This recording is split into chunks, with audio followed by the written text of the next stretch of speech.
nam kamata yakta le berdung tang matemer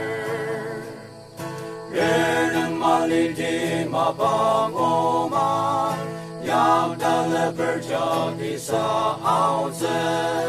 ali manunga sendakem ya itu majak madap sumrem ki bobale Sumbang semabasaka Alinu sama chen Sen sewang shita kamsaka Kene pula berisa au chen Kene maliti mapangoman Yak dale berjadi sa au chen Ali manung senda kemya Itu majak madap sengren di bobale Sengren samang takam syiyai Waina beladak ser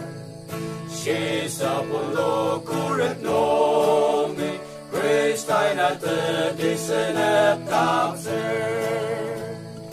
Renen malidi mapangomar Yang dale berjadi sa aute